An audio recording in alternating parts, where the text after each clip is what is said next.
اللہ وبرکاتہ۔ ان الحمد للہ والصلاة والسلام علی رسول اللہ، اما بعد فاعوذ باللہ السمیع العلیم من الشیطان الرجیم من ہمزہ ونفخہ ونفثہ۔ بسم اللہ الرحمن الرحیم۔ النبی اولی بالمؤمنین من انفسہم وازواجہ امہاتہم۔ انتہائی قابل احترام بزرگوں، عزیز نوجوان ساتھیوں، معززات و مکرمات اسلامی ماں اور بہنوں، آج کا یہ پروگرام جیسا کہ محترم حافظ صاحب فرما رہے تھے، ایک تبلیغی اور اصلاحی پروگرام ہے۔ اس پروگرام میں ہماری شرکت محض اس لیے ہونی چاہیے کہ ہم اللہ اور اس کے رسول صلی اللہ علیہ وسلم کی تعلیمات کو سیکھیں، یاد رکھیں اور پھر ان کی تبلیغ کریں۔ ہمارے ماحول معاشرے میں بہت زیادہ برائیاں، بہت زیادہ فتنے اور بہت زیادہ خرابیاں پیدا ہو چکی ہیں۔ خصوصاً سوشل میڈیا کے ذریعے کفار، دشمنان اسلام اپنا ایجنڈا وہ بہت زیادہ لوگوں میں پھیلا رہے ہیں۔ نبی کریم صلی اللہ علیہ وسلم سے تعلق رکھنے والے اصحاب ہوں، آپ کی ازواج مطہرات ہوں، آپ کے رشتہ دار ہوں، لوگوں کو ان کے بارے میں بدظن کیا جا رہا ہے، ان کے بارے میں بے سر و پا اور جھوٹی داستانیں اور قصے لوگوں میں مشہور کیے جا رہے ہیں تاکہ لوگوں کے ذہنوں سے ان کی عظمت کو ختم کیا جا سکے۔ تو امہات المؤمنین رضوان اللہ علیہن اجمعین، نبی کریم صلی اللہ علیہ وسلم کی جو ازواج مطہرات ہیں، ان کی شان اور ان کا مقام، اس بارے میں چند باتیں اور پھر ان کے بارے میں جو منفی پروپیگنڈا ہے اس کے بارے میں کچھ باتیں آپ سے عرض کرنا چاہتا ہوں۔ یہ باتیں انتہائی صاف الفاظ میں سیدھی سیدھی ہوں گی، کوئی خطابت کا تڑکا نہیں ہوگا ان میں۔ بس ضرورت یہ ہے کہ آپ احباب ان باتوں کو سنیں، سمجھیں، یاد رکھیں، ذہن نشین کریں اور پھر آگے جہاں تک آپ کا بس چلتا ہے انہیں پہنچائیں۔ آپ کے سامنے اگر کوئی ازواج مطہرات امہات المومنین کی کوئی توہین کرتا ہے یا ان کے بارے میں کوئی نازیبہ بات کہتا ہے تو آپ کے پاس وہ دلائل محفوظ ہونے چاہیے۔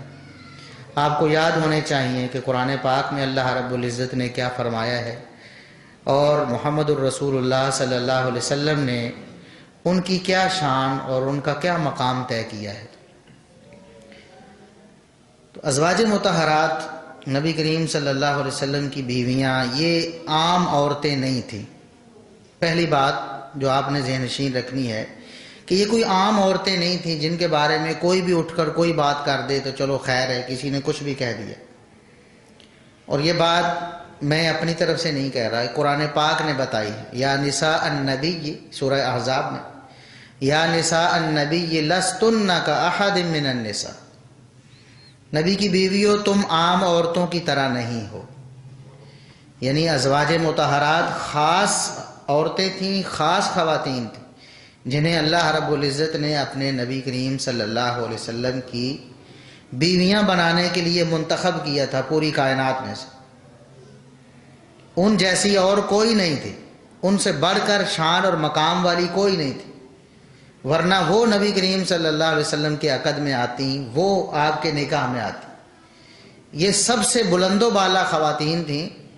لستن کاحد من النساء، عورتوں میں سے کسی عورت کی مثل نہیں، یعنی کوئی بھی عورت آپ کے ہم پلہ نہیں ہے۔ تو عورتیں، سب عورتیں اس کائنات کی، ان میں سے منتخب، پسندیدہ اور چنیدہ جو عورتیں تھیں وہ محمد الرسول اللہ صلی اللہ علیہ وسلم کی عورتیں بنیں۔ سورہ نور میں بھی اللہ رب العزت نے فرمایا کہ الخبیثات للخبیثین، والطیبات للطیبین، پاکیزہ عورتیں پاکیزہ مردوں کے لیے۔ اس سے ایک تو یہ مسئلہ ثابت ہوتا ہے کہ اگر آپ کو پتہ چل گیا ہے کہ کوئی عورت بد کردار ہے تو با کردار مرد ان سے نکاح نہ کرے۔ اور دوسری بات کہ نبی اکرم صلی اللہ علیہ وسلم کے عقد میں جو عورتیں آئیں، اس کا سیاق وہی ہے سیدہ عائشہ صدیقہ رضی اللہ عنہا پر جو تہمت لگی، واقعہ افک آپ کو معلوم ہوگا۔ اس وقت اللہ رب العزت نے جو آیات نازل فرمائی، اسی کے سیاق میں اللہ رب العزت نے فرمایا کہ جو پاکیزہ مرد ہوتے ہیں ان کے عقد میں پاکیزہ عورتیں آنی چاہییں، کیونکہ نبی کریم صلی اللہ علیہ وسلم کی ازواج کا انتخاب اللہ رب العزت نے کیا تھا، لہٰذا اس کا لازمی تقاضا ہے کہ وہ ساری کی ساری بھی پاکیزہ ہوں۔ جیسا کہ سیدہ عائشہ صدیقہ رضی اللہ عنہا کے بارے میں واضح طور پر صحیح بخاری کی حدیث ہے، آپ صلی اللہ علیہ وسلم نے فرمایا کہ مجھے خواب میں، نکاح سے بہت پہلے خواب میں سیدہ عائشہ صدیقہ رضی اللہ عنہا کو خطاب فرمایا، مخاطب کر کے فرمایا، آپ کی تصویر مجھے پیش کی گئی۔ جبریل امین علیہ السلام وہ ایک ریشم کے کپڑے میں لپیٹ کے آپ کی تصویر لائے اور انہوں نے کپڑا ہٹا کے مجھے دکھایا تو میں نے دیکھا آپ تھیں۔ انبیاء کے خواب اللہ رب العزت کی وحی ہوا کرتے ہیں نا، اللہ کا حکم ہوا کرتے ہیں، گویا کہ نبی کریم صلی اللہ علیہ وسلم کو اللہ نے حکم فرمایا کہ آپ نے عائشہ سے نکاح کرنا ہے۔ بالکل ویسے ہی جیسے ابراہیم علیہ السلام نے جب اسماعیل علیہ السلام کو بلا کر کہا تو یہی کہا کہ بیٹا میں نے خواب میں دیکھا ہے، انی اری فی المنام انی اذبحک، میں نے خواب میں دیکھا ہے کہ میں آپ کو ذبح کر رہا ہوں۔ تو بیٹے نے آگے سے اسماعیل علیہ السلام نے کیا جواب دیا؟ فرمایا یا ابت افعل ما تؤمر، ابا جی جو آپ کو حکم دیا گیا ہے وہ آپ کر گزریں۔ خواب میں دیکھا تھا کہ میں بیٹے کو ذبح کر رہا ہوں، بیٹا بھی نبی ہے، وہ کہتا ہے کہ اللہ نے آپ کو حکم فرمایا ہے کہ آپ ایسا کریں۔ تو جب محمد الرسول اللہ صلی اللہ علیہ وسلم کو خواب میں دکھایا گیا کہ یہ عائشہ آپ کی بیوی بننے والی ہیں، تو مطلب کیا تھا؟ نبی پاک صلی اللہ علیہ وسلم کو حکم ہوا کہ آپ سیدہ عائشہ سے نکاح کریں۔ تو یہ ازواج جو تھیں نبی پاک صلی اللہ علیہ وسلم کی، یہ اللہ رب العزت کی منتخب کردہ تھی، اللہ کی پسندیدہ تھی، اور اللہ کی پسند تو سب پسندوں سے اعلیٰ اور بالا ہے۔ تو نبی کی جو ازواج ہیں وہ عام عورتوں کی طرح نہیں، کوئی بھی عورت ازواج مطہرات کے علاوہ ان کی شان کو نہیں پہنچ سکتی، حتیٰ کہ کسی اور نبی کی بیوی بھی، کیونکہ محمد الرسول اللہ صلی اللہ علیہ وسلم تو سید ولد آدم ہیں، سب انبیاء کے بھی سردار ہیں، تو آپ کی بیویاں بھی سب انبیاء کی بیویوں سے بھی اعلیٰ ہیں۔ اور اسی طرح نبی کریم صلی اللہ علیہ وسلم کی ازواج کے بارے میں قرآن نے جو تعلیم دی ہے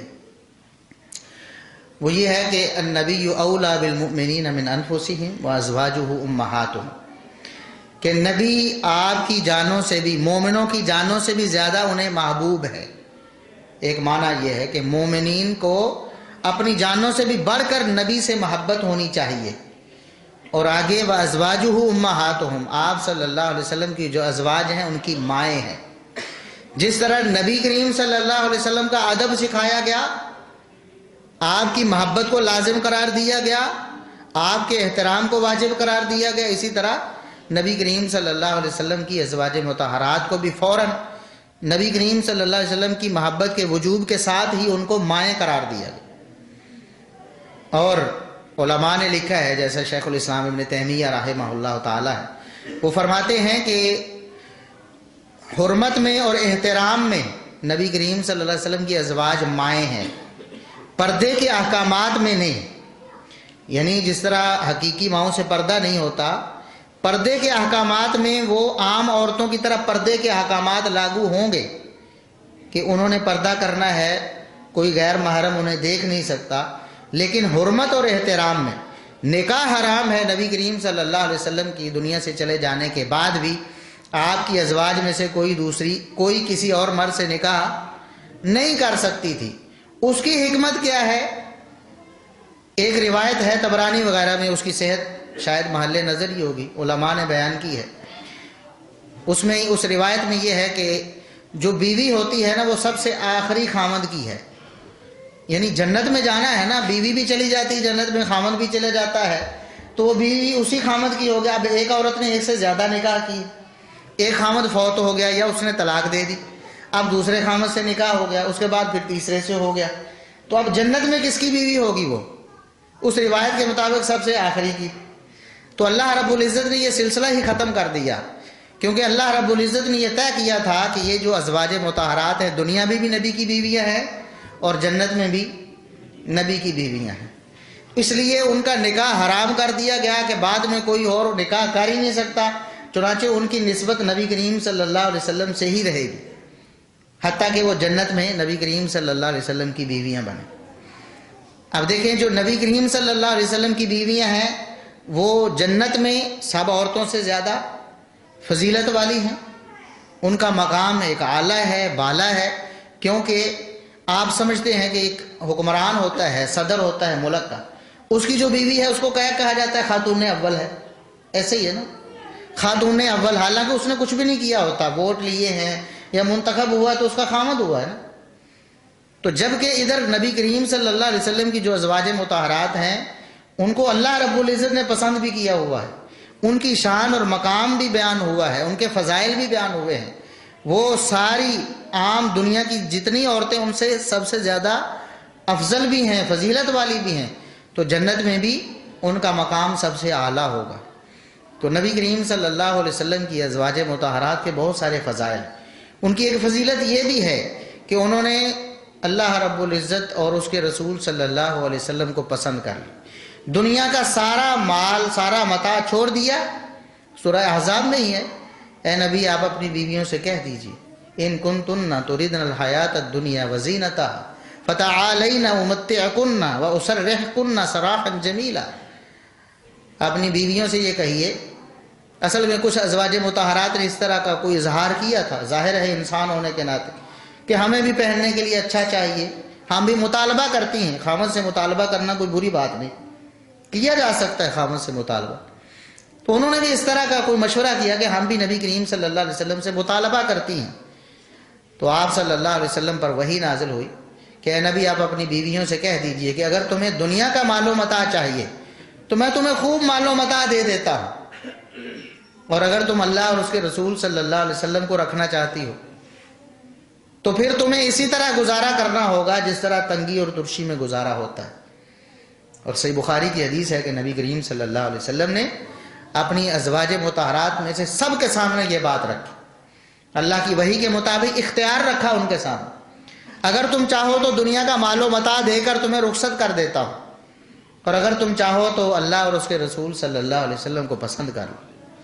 قربان جائیں سب نے بیک زبان بغیر کسی سوچ اور بغیر کسی ہچکچاہٹ کے فوراً جواب دیا، ہم اللہ اور اس کے رسول صلی اللہ علیہ وسلم کو پسند کریں، ہمیں اللہ اور اس کے رسول صلی اللہ علیہ وسلم کے علاوہ کچھ نہیں چاہیے۔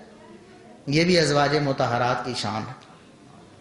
اور پھر ازواج مطہرات کو ہم جو مطہرات کہتے ہیں اس کی وجہ کیا ہے؟ کبھی آپ نے سوچا کہ ازواج مطہرات ہم کہتے ہیں، ایک تو ہے نا سیدہ عائشہ صدیقہ طاہرہ مطہرہ، اس کی تو ایک وجہ جو سورہ نور میں آپ کی برات میں آیات نازل ہوئیں، وہ جو منافقین تھے انہوں نے الزام لگا دیا، بہتان باندھ دیا کہ نعوذ باللہ ان کے کردار میں کوئی مسئلہ ہے، تو اللہ رب العزت نے ان کی طہارت بیان کی، وہ تو عائشہ طاہرہ مطہرہ صدیقہ کہتے ہیں، لیکن ازواج کو ہم سب کو مطہرات کہتے ہیں، اس کی وجہ کیا ہے کہ اللہ رب العزت نے ان کی طہارت قرآن میں بیان کی۔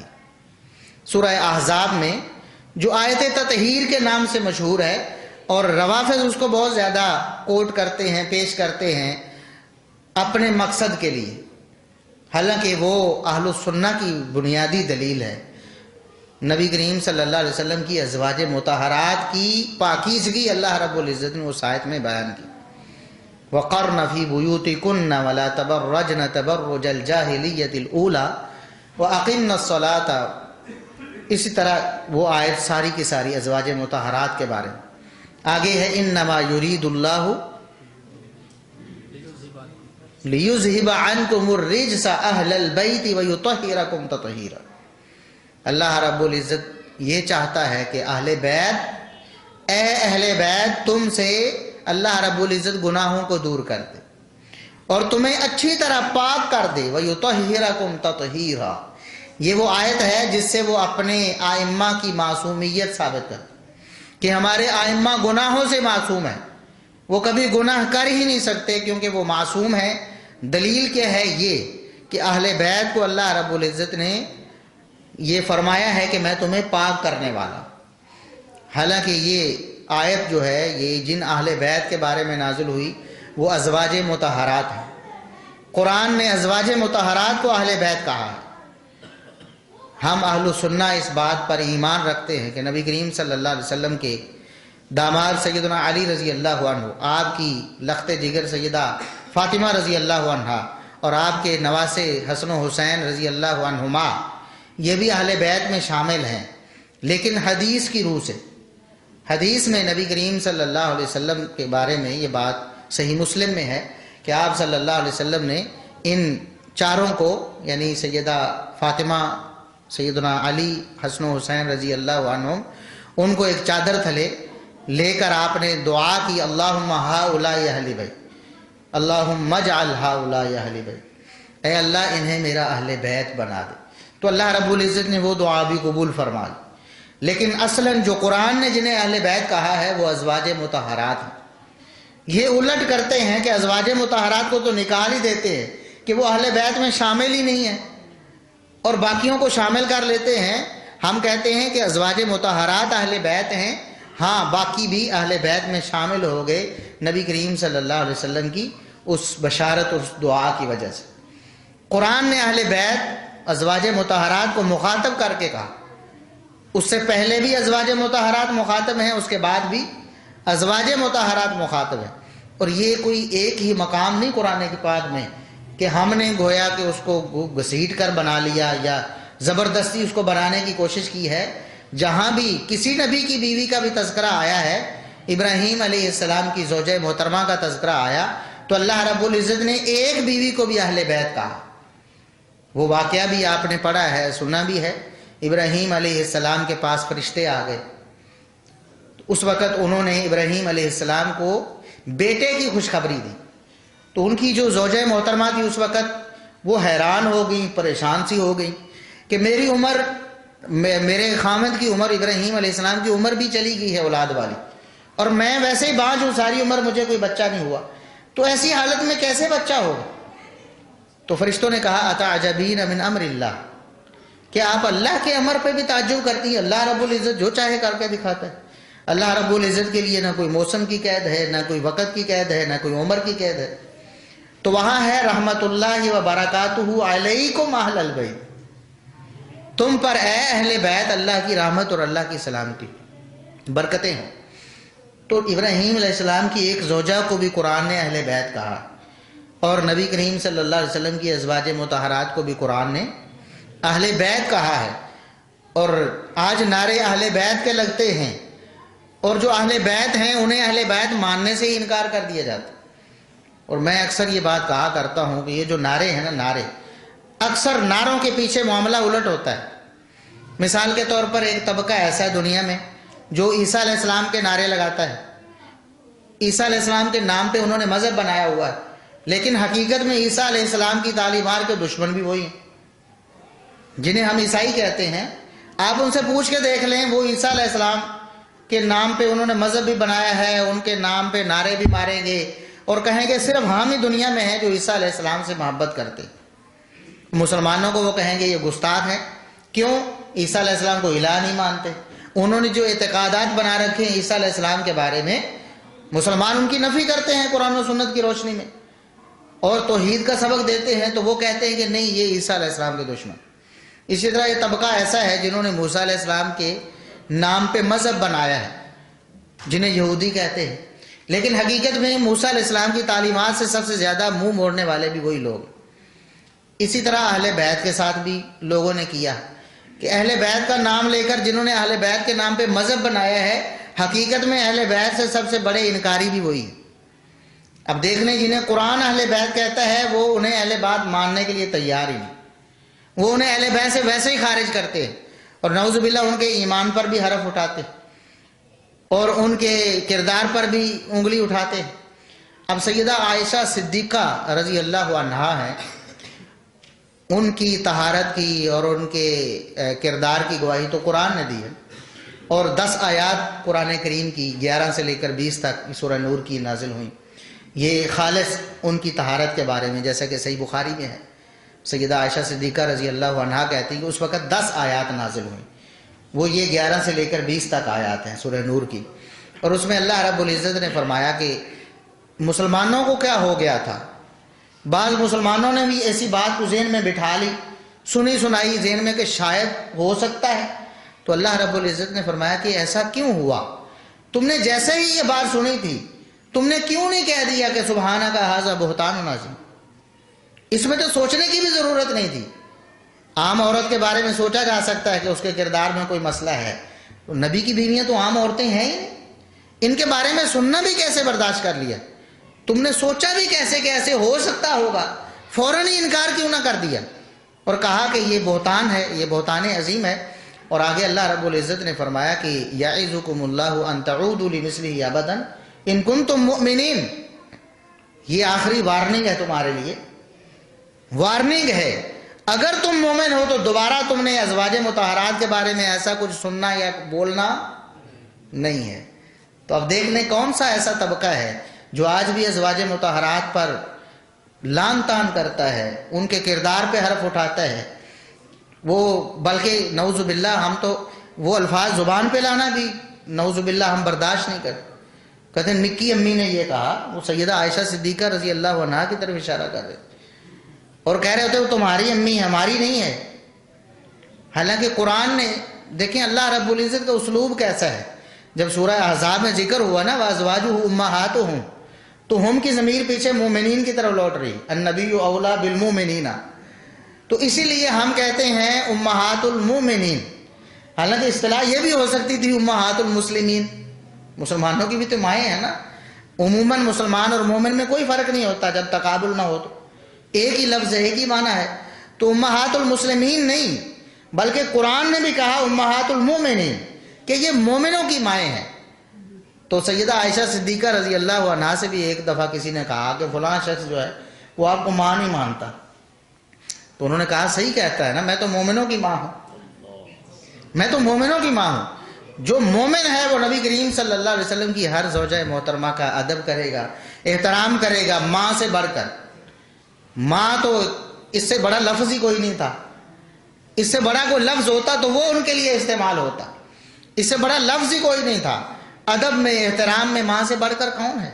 نبی کریم صلی اللہ علیہ وسلم سے پوچھا گیا کہ کون ہے جو سب سے بڑھ کر پوری دنیا میں پوری کائنات میں میرے حسن سلوک کا زیادہ لائق اور مستحق ہے. صحابی نے پوچھا تو آپ صلی اللہ علیہ وسلم نے فرمایا اموں کا، تمہاری ماں ہے. یہ صحیح بخاری کی حدیث ہے. سب سے زیادہ پوری دنیا میں کائنات میں جتنے بھی بڑے بڑے محسن ہوں گے، بڑے بڑے آپ کے مربی ہوں گے اور بڑے بڑے آپ سے محبت کرنے والے یا جن سے آپ کو محبت ہوں گے، لیکن حسن سلوک کی سب سے زیادہ مستحق کون ہے؟ ماں ہے. پھر پوچھا اللہ کے رسول پھر کون ہے؟ دوسرے نمبر پر کون؟ فرمایا پھر اموں کا، پھر تیری ماں. پھر تیسری دفعہ پوچھا، فرمایا پھر اموں کا. یہ عام ماں ہے ایک شخص کی جو گناہگار بھی ہو سکتی ہے، فاسقہ فاجرہ حتیٰ کہ کافرہ بھی ہو سکتی ہے، کسی کی ماں، اس سے بھی حسن سلوک کرنا ہے. بلکہ قرآن نے کہا کہ ماں کا حق، یہ ماں باپ جب بوڑھے ہو جائیں تو ان کا حق یہ ہے کہ ان کو آپ نے اف تک بھی نہیں کیا، اف تک بھی نہیں کیا. یعنی ادنا سا کلمہ جو بیزاری کا، یہ عربی میں سب سے ادنا کلمہ ہے، سب سے ہلکا کلمہ ہے جس سے تھوڑی سی اکتاہٹ ثابت ہوتی، کوئی گستاخی یا توہین نہیں، تھوڑی سی اکتاہٹ بیزاری ثابت ہوتی.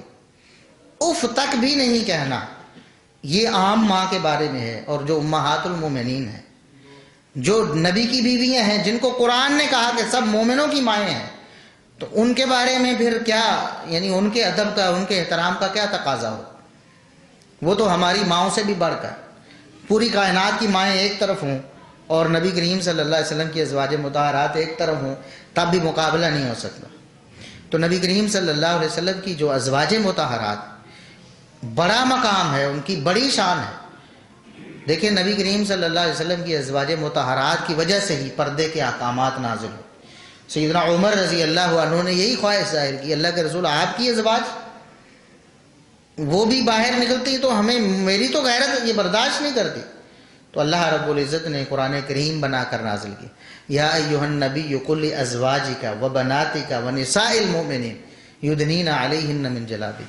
پردے کے احکامات نازل ہوئے تو سب سے پہلے پھر بھی اے نبی اپنی بیویوں سے کہہ دیجئے کہ سب سے زیادہ شرم و حیا کے لائق وہی ہیں، سب سے زیادہ شرم و حیا انہی کے لیے ہے، بعد میں بناتی کا، اور اس کے بعد نساء المومنین، مومنوں کی عورتیں، سب کو آپ کہہ دیں تو وہ اب پورے جسم کو ڈھانپ کر رکھیں گی۔ تو یہ ازواج مطہرہ اور سیدہ عائشہ صدیقہ رضی اللہ عنہا، اگر ہم فردن بات کریں بہت لمبی ہو جائے بات۔ سیدہ خدیجہ رضی اللہ عنہا نبی کریم صلی اللہ علیہ وسلم کی پہلی بیوی ہیں، ان کے بھی بہت فضائل ہیں۔ صحیح بخاری، صحیح مسلم وغیرہ میں نبی کریم صلی اللہ علیہ وسلم نے ان کے بہت فضائل بیان کیے۔ وہ اس وقت نبی کریم صلی اللہ علیہ وسلم کا سہارا بنی جب آپ صلی اللہ علیہ وسلم کے ساتھ کوئی بھی نہیں تھا۔ آپ کو باہر سے دکھ پہنچتا تو گھر آتے تو سیدہ خدیجہ رضی اللہ عنہا آپ کی ہمت بندھاتی۔ آپ پر پہلی وحی جب نازل ہوئی، گھر میں آئے بہت پریشان، میں رسول اللہ صلی اللہ علیہ وسلم فرماتے ہیں کہ خفت علی نفسی، مجھے تو خشیت علی نفسی، مجھے تو اپنے نفس کا ڈر، یعنی مجھے تو میری جان جانے کا خدشہ پیدا ہو گیا ہے، میرے ساتھ ہوا کیا ہے مجھے سمجھ کوئی نہیں آ رہی۔ پہلا موقع تھا جبریل امین سے ملاقات ہوئی ہے، پہلی وحی آئی ہے، تو سیدہ خدیجہ رضی اللہ عنہا نے سہارا دی، آسرا دیا۔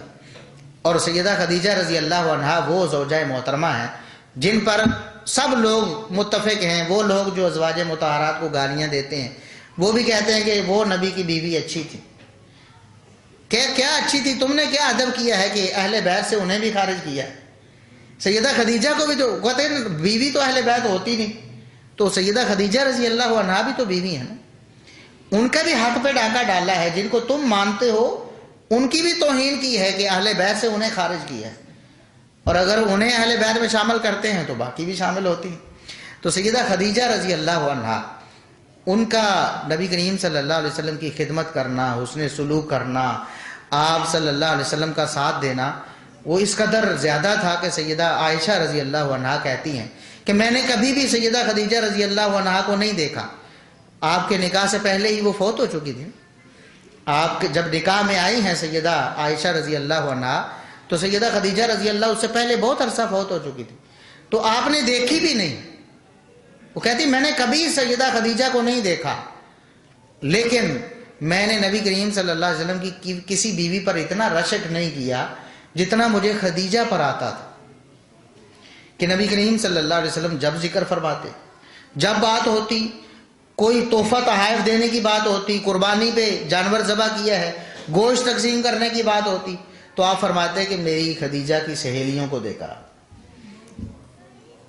تو سیدہ عائشہ رضی اللہ عنہا کہتی ہیں کہ مجھے کبھی نبی کی زندہ بیوی پہ اتنا رشک نہیں آیا، حالانکہ وہ تو فوت ہو چکی تھی، پھر بھی نبی کریم صلی اللہ علیہ وسلم کی محبت ان کے ساتھ اتنی زیادہ تھی کہ مجھے رشک آتا تھا کہ اتنی محبت ہے نبی پاک صلی اللہ علیہ وسلم۔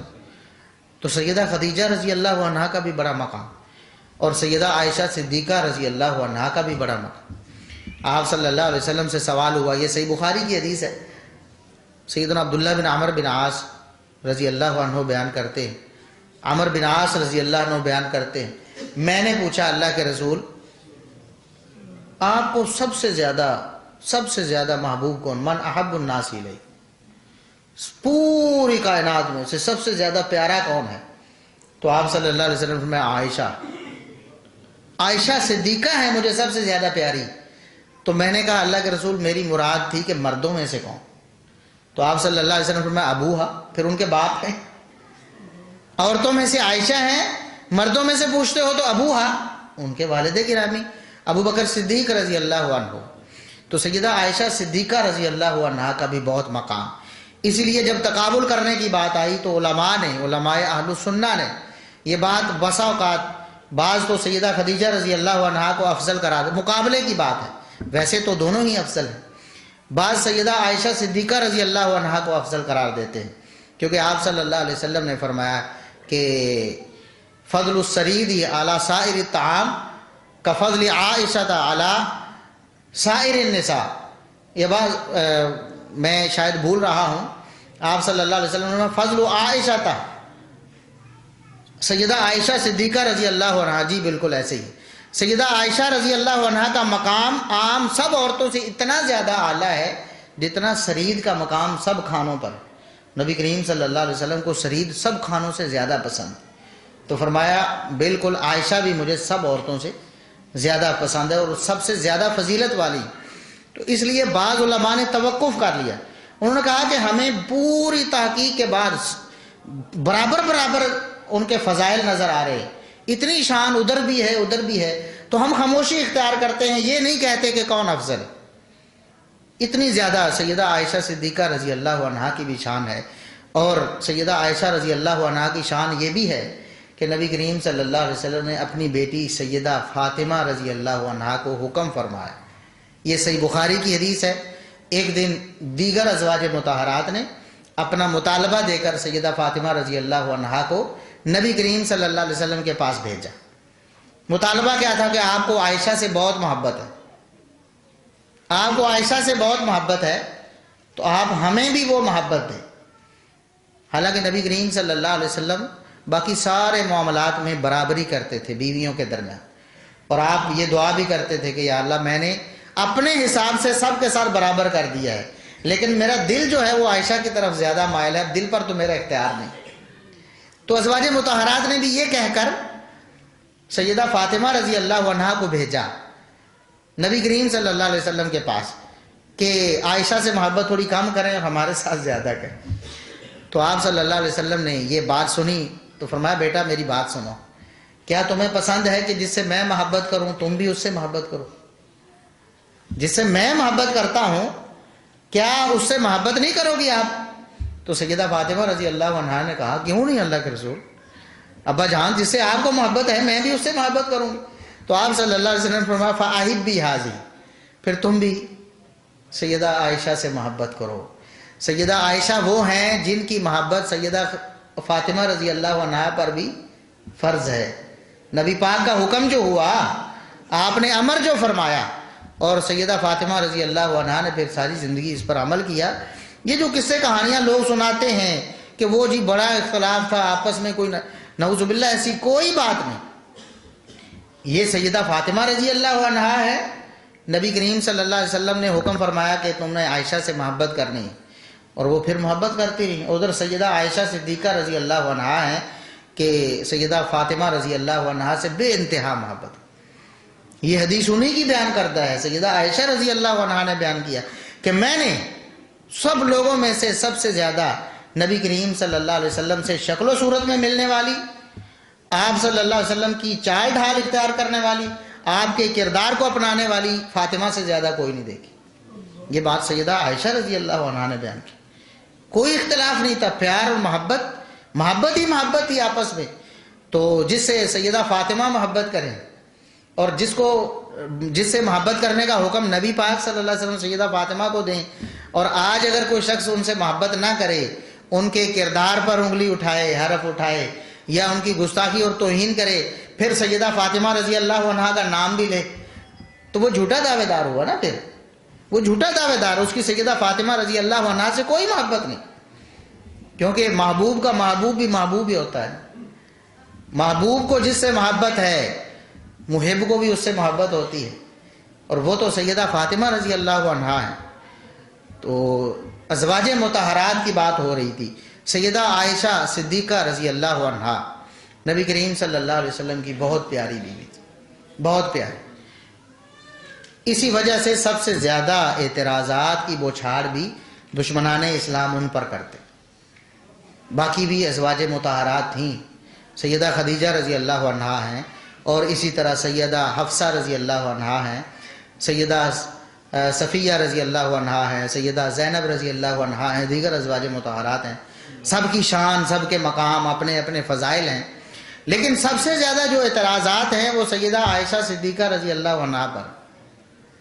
ان کی ابتدا کب ہوئی؟ اگر آپ اس پر غور کریں نا، یہ جو ہمیں فتنے نظر آتے ہیں نا، آج بھی فتنے ہیں، صحابہ کرام کی دشمنی کے اور امہات المومنین کی دشمنی کے فتنے ہیں، یہ کہاں سے آئے؟ یہ کوئی نئے نہیں ہیں، یہ آج 100 سال 2 سال کی پیداوار نہیں، یہ نبی کریم صلی اللہ علیہ وسلم کے دور میں بھی تھے۔ اب دیکھیں نا، سیدہ عائشہ صدیقہ رضی اللہ عنہا پر جنہوں نے بہتان لگایا، نبی کریم صلی اللہ علیہ وسلم کے دور میں ہی تھے نا منافقین جنہوں نے بہتان لگایا، اور اصل میں ان کی مراد کیا تھی کہ وہ نبی کریم صلی اللہ علیہ وسلم کو تکلیف پہنچائے۔ دیکھیں سیدہ عائشہ رضی اللہ عنہا سے ان کی کیا دشمنی تھی؟ سیدہ عائشہ رضی اللہ عنہا سے کبھی ان کا نہ کوئی آمنا سامنا ہوا، نہ ان سے کوئی کام، نہ کوئی لین دین، نہ جھگڑا، نہ کوئی تنازع۔ ان کا مقصد کیا تھا؟ مقصد یہ تھا نبی کریم صلی اللہ علیہ وسلم کو بدنام کرنا، یہی مقصد تھا نا۔ بھئی آپ سمجھتے ہیں نا، عبداللہ بن ابی تھا نا سرغنہ، یہ ساری چال اس نے چلی تھی نا، ساری سازش اس نے بنائی تھی۔ اس کی دشمنی کس سے تھی؟ محمد الرسول اللہ صلی اللہ علیہ وسلم۔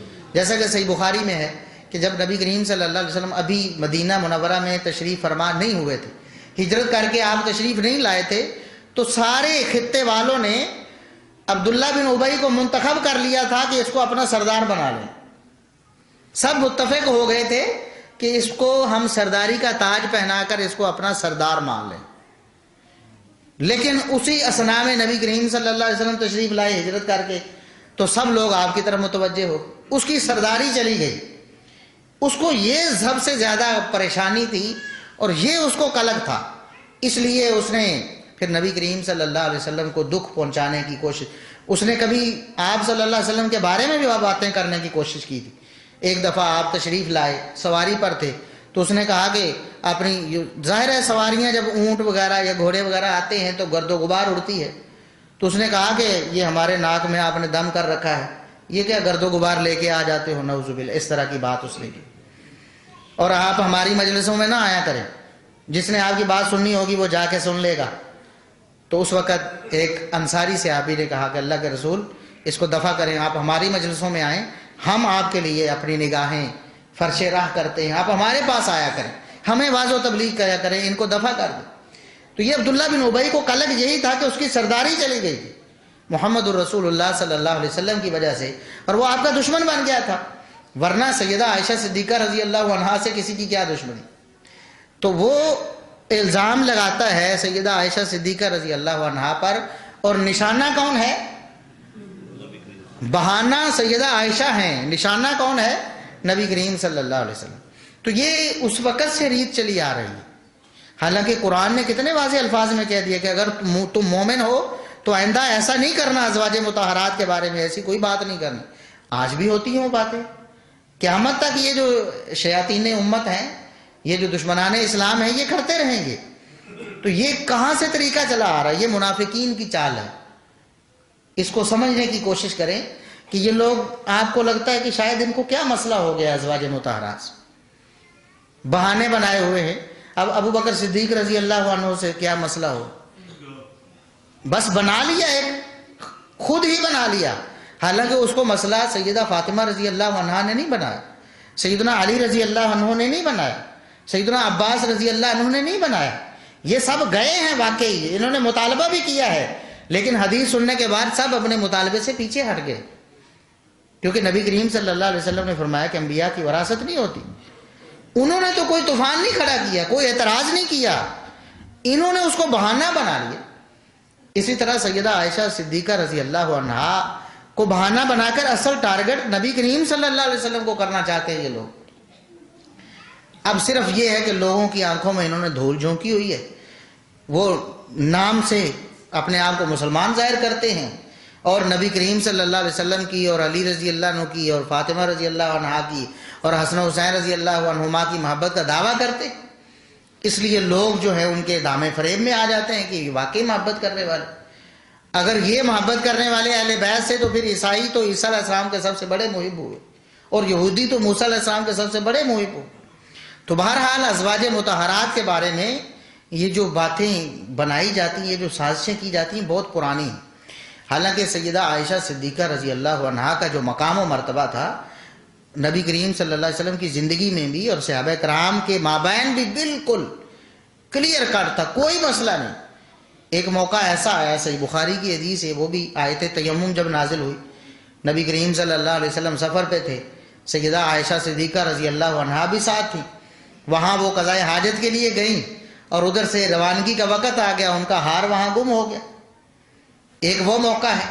دوسرا موقع ہے کہ ایک دفعہ نبی کریم صلی اللہ علیہ وسلم ایک ایسی جگہ پہ تھے جہاں پر پانی نہیں تھا، وہاں سے کوچ کرنا تھا، لیکن سیدہ عائشہ رضی اللہ عنہا کے ہار کی وجہ سے وہاں سے لیٹ ہو گئے، تو آپ صلی اللہ علیہ وسلم اس پر کچھ پریشان، سیدنا ابوبکر صدیق رضی اللہ عنہ وہ خیمے میں آتے ہیں اور اپنی بیٹی کی کوکھ میں ایسے زور سے مارتے ہیں، نبی کریم صلی اللہ علیہ وسلم تو سوئے ہوئے تھے، تو غصہ نکالنے کے لیے کہ تمہاری وجہ سے سارے مسلمان ادھر مجبور ہیں، پانی بھی نہیں ہے، نماز کا وقت بھی جا رہا ہے۔ اس وقت اللہ رب العزت نے آیت تیمم نازل فرمائی، تو سیدہ عائشہ صدیقہ رضی اللہ عنہا کا ہار گم ہونا، اس موقع پر آپ کا مسلمانوں کو لیٹ کرنا بھی مسلمانوں کے لیے رحمت بن گیا۔ اس وقت اسید بن حضیر رضی اللہ عنہ نے کہا، ما ہی بأولی برکاتکم یا آل ابی بکر، اے آل ابو بکر، یہ کوئی تمہاری پہلی برکت نہیں جو مسلمانوں کو نصیب ہوئی، تمہاری طرف سے تو مسلمانوں کو برکتیں ہی برکتیں ملی ہیں، ان برکتوں میں سے ایک اور برکت کا آج اضافہ ہو گیا ہے جو آپ کی وجہ سے، سیدہ عائشہ صدیقہ رضی اللہ عنہا کی وجہ سے ملی ہے، کہ آئندہ جب بھی کسی کو پانی نہ ملنے کا مسئلہ ہوگا آرام سے تیمم کرے گا اور نماز پڑھ لے گا۔ تو سیدہ عائشہ صدیقہ رضی اللہ عنہا کا کردار صحابہ کرام میں بھی بالکل واضح تھا۔ یہ دشمنان اسلام ہی تھے جو اس وقت بھی ان کے درپے تھے اور آج بھی۔ اب بعد میں ایک بہانہ اور بن گیا کہ سیدہ عائشہ صدیقہ رضی اللہ عنہا نے سیدنا علی رضی اللہ عنہ کے ایک موقف سے سیاسی اختلاف کیا، جو کہ قصاص عثمان کا موقف تھا۔ سیدنا عثمان بن عفان رضی اللہ عنہ جب شہید ہو گئے، اس وقت مسلمانوں کے دو گروہ بنے، ایک گروہ جن کا خیال تھا کہ فوراً سیدنا عثمان رضی اللہ عنہ کی شہادت کا بدلہ لیا جانا چاہیے، قصاصاً لوگوں کو قتل کیا جانا چاہیے۔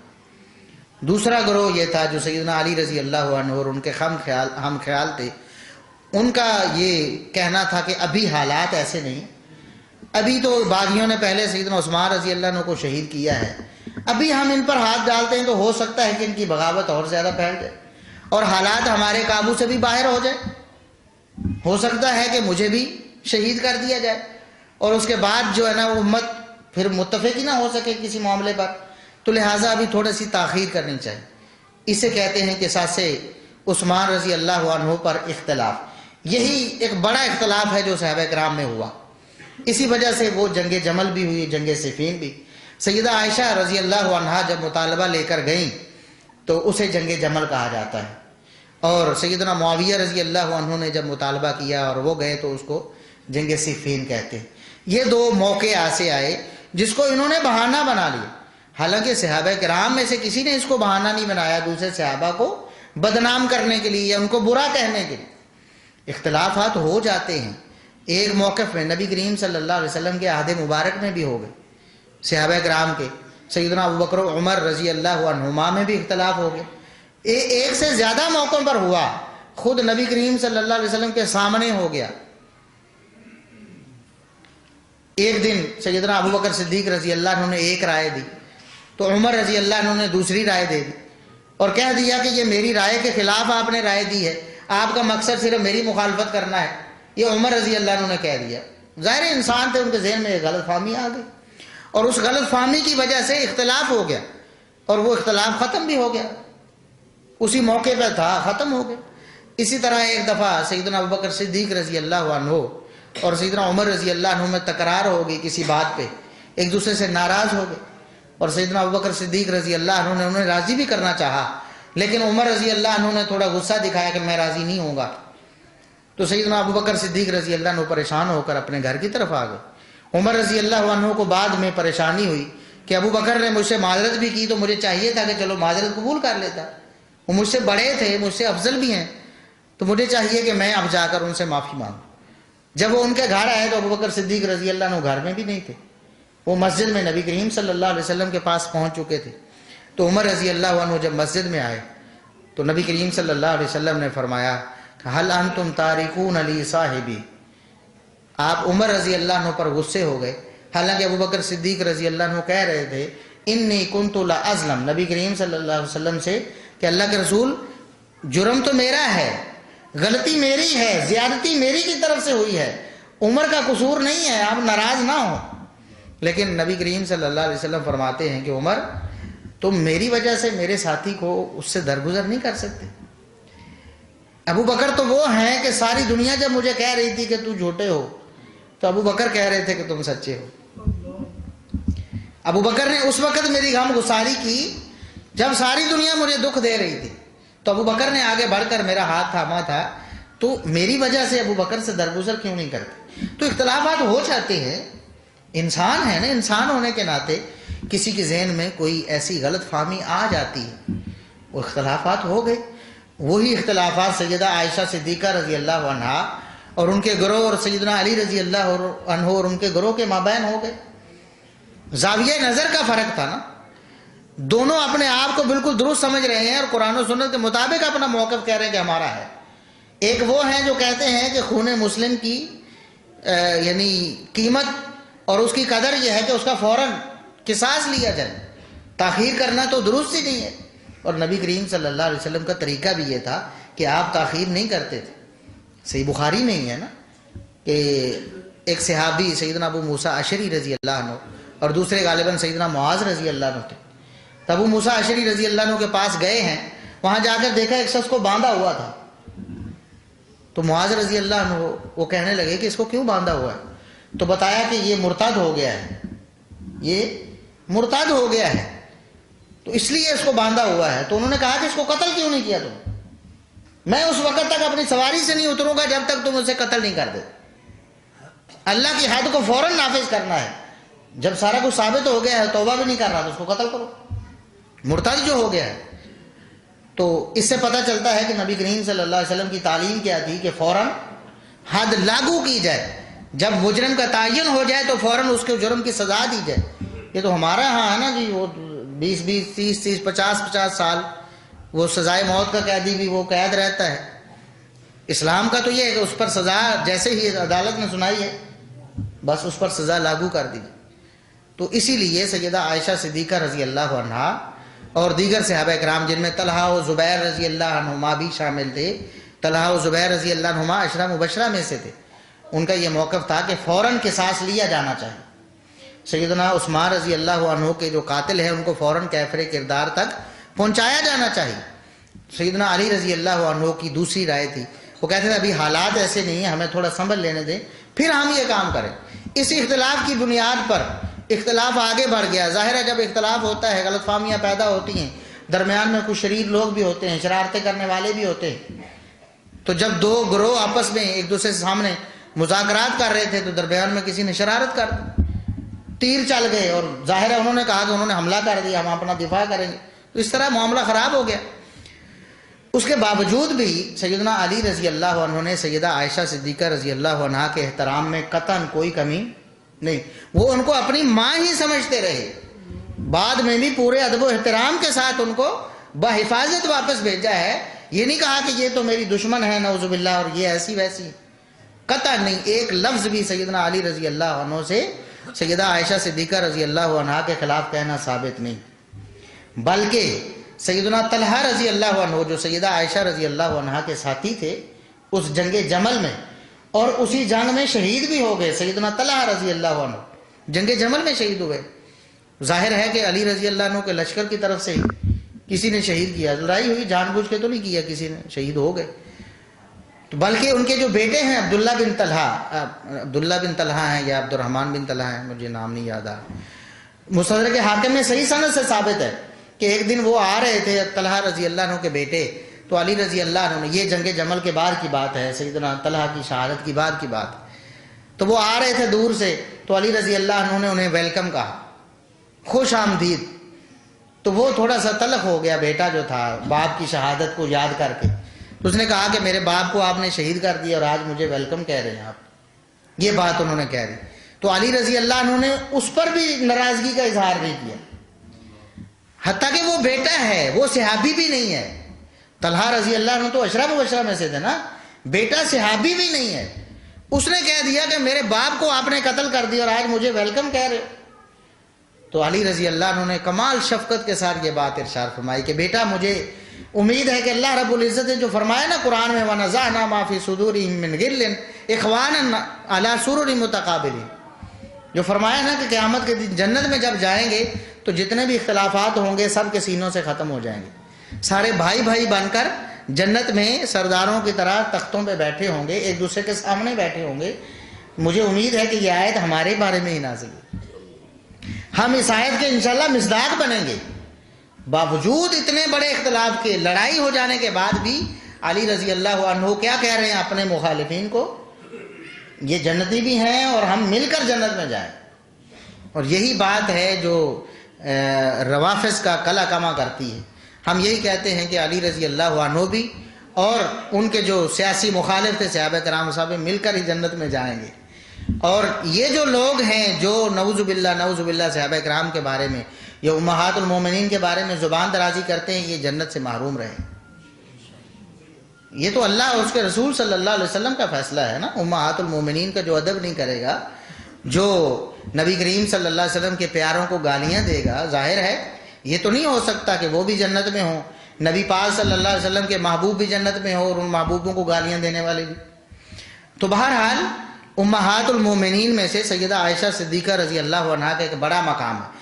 تو جنگ جمل کو بہانہ بنا کر جو لوگ اس طرح کی باتیں کرتے ہیں، اور یہ جو ہمارے ہاں جو فتنے بنے جن کو لوگ سنی سمجھتے تھے، جنہوں نے اہل سنت کا لبادہ اوڑا ہوا تھا، وہ چاہے انجینئر محمد علی مرزا صاحب ہوں یا وہ اسحاق جالوی صاحب تھے فیصل آباد والے، یہ رافضی ہی ہیں، یہ رافضیوں کے ایجنٹ ہیں۔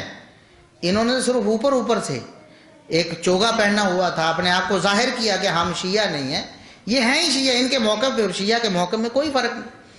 یہ کہتے ہیں نعوذ باللہ سیدنا علی رضی اللہ عنہ کے خلاف جنہوں نے بھی کچھ بولا ہے وہ سارے باغی ہیں اور بدعتی ہیں۔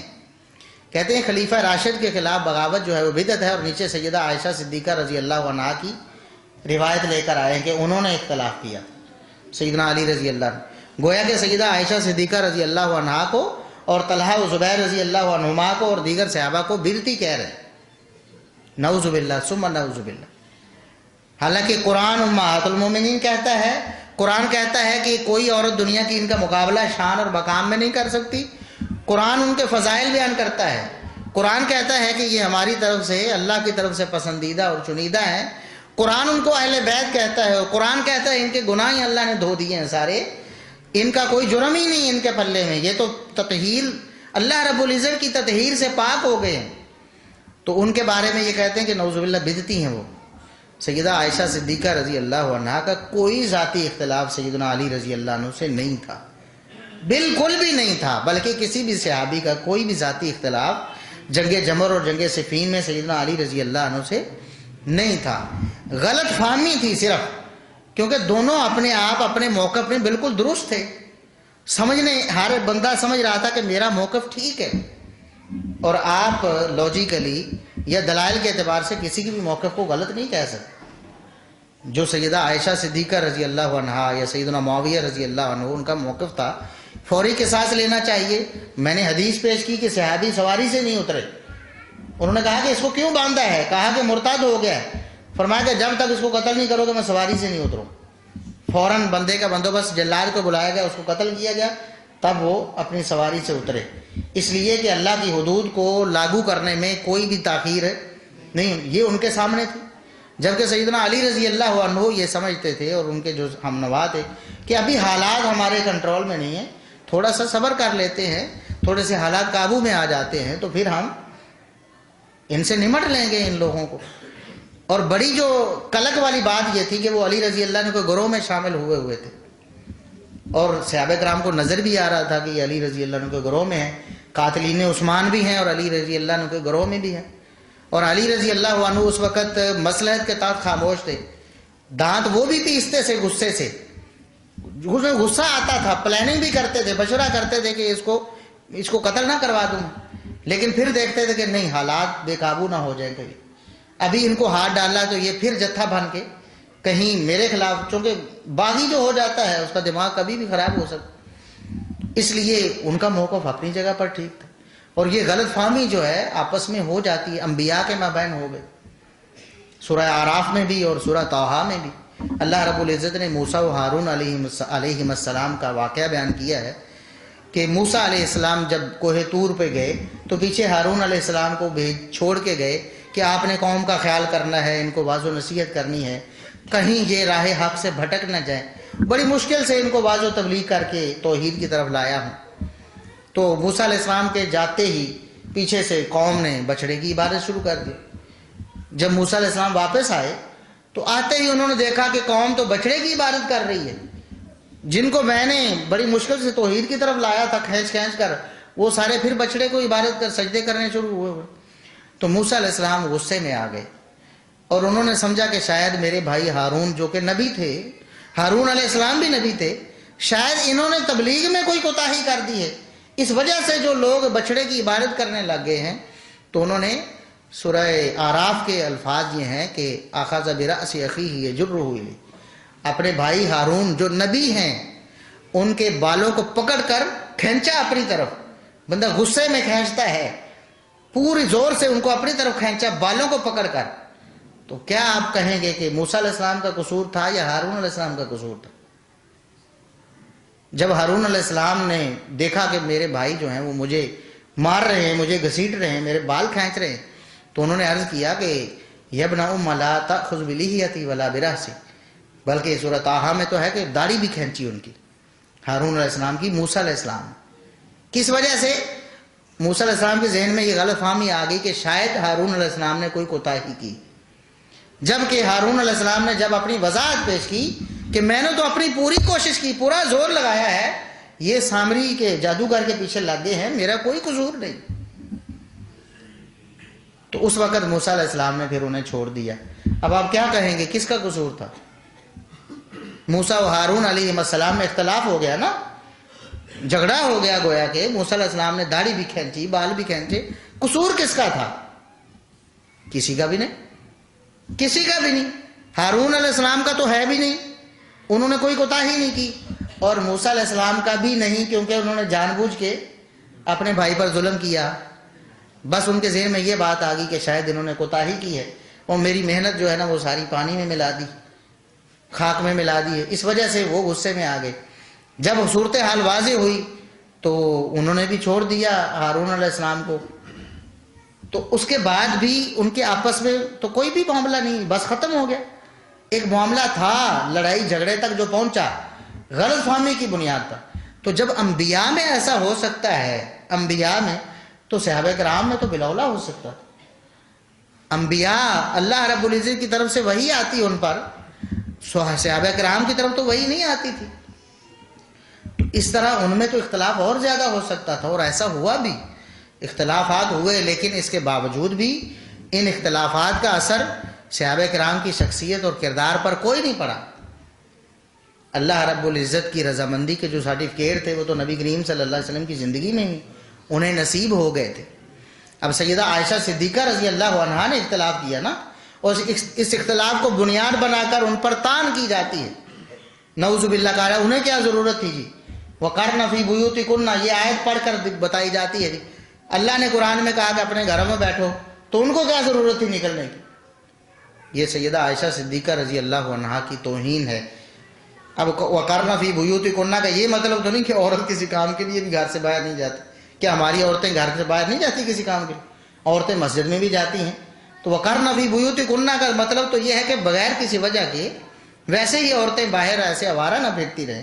تو سیدہ عائشہ صدیقہ رضی اللہ عنہا پر اس کا کوئی اعتراض نہیں آتا، نہ سیدنا علی رضی اللہ عنہ نے کبھی کیا۔